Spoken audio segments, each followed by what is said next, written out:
నమస్తే welcome to 99 TV నేను అఖిల ఇక వివరాల్లోకి వెళితే ప్రభుత్వాలు ఇబ్బంది పెట్టినా రామోజీరావు తట్టుకుని నిలబడ్డారని పవన్ కళ్యాణ్ అన్నారు. తెలుగు రాష్ట్రాల్లో వేలాది మంది జర్నలిస్టులు ఈనాడు జర్నలిజం స్కూల్ నుంచి వచ్చారని తెలిపారు. రామోజీని గత 15 ఏళ్లుగా ప్రభుత్వాలు చాలా ఇబ్బంది పెట్టాయన్నారు. ఇబ్బంది పెట్టిన ప్రభుత్వాలు ఈ రోజు లేవని విమర్శించారు. ఆ విషయం ఆయనకు తెలియజేయాలనుకున్నానని, ప్రమాణ స్వీకారం తర్వాత కలుద్దామనుకున్నానని, కానీ ఇలా జరిగిపోయిందని పవన్ విచారం వ్యక్తం చేశారు.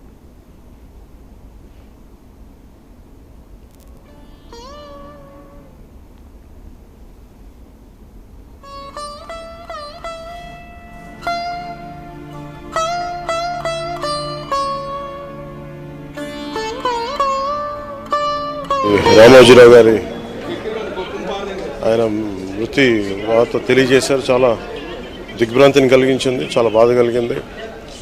ఎందుకంటే నేనేం కోరుకున్నానంటే ప్రమాణ స్వీకారం తర్వాత వచ్చి వారికి కలవాలని అనుకున్నాను. పాప ఆయన ఎంత ఇబ్బంది పెట్టారు ప్రభుత్వాలు గత దశాబ్దన్నర కాలంలో. పాప ఆయన ఎన్ని తట్టుకొని ప్రజలకి చైతన్యం చేసి ఆయన అండగా నిలబడ్డారు. ఒక మహోన్నతమైన వ్యక్తి. ఇప్పుడు ఆంధ్రప్రదేశ్లో కానీ భారతదేశంలో ఎక్కడైనా సరే, ముఖ్యంగా ఆంధ్రప్రదేశ్ తెలంగాణకు సంబంధించి తెలుగు రాష్ట్రాల్లో ఏ జర్నలిస్ట్ ఉన్నా అది ఈనాడు స్కూల్ ఆఫ్ జర్నలిజం నుంచి వచ్చే రూట్స్ దానికి ఉంటాయి. అలాంటి కొన్ని వేలాది మంది జర్నలిస్టులని తెలుగు రాష్ట్రాలకు అందించిన మహానుభావులు. అలాగే తెలుగు చిత్ర పరిశ్రమకు సంబంధించి కూడా ఈరోజు ఇంత ఇన్ఫ్రాస్ట్రక్చర్ ఇక్కడ డెవలప్ చేశారంటే అది హైదరాబాద్లో ఎంత అద్భుతంగా తెలుగు చిత్ర పరిశ్రమ ఉందంటే ఆయన కాంట్రిబ్యూషన్ చెప్పలేను. ఇలాంటి చేస్తున్న వ్యక్తిని ప్రభుత్వాలు గత 15 సంవత్సరాల్లో చాలా ఇబ్బంది పెట్టినాయి. వాటన్నిటినీ తట్టుకొని ఆయన్ని ఇబ్బంది పెట్టిన ప్రభుత్వాలు ఈరోజు లేవు.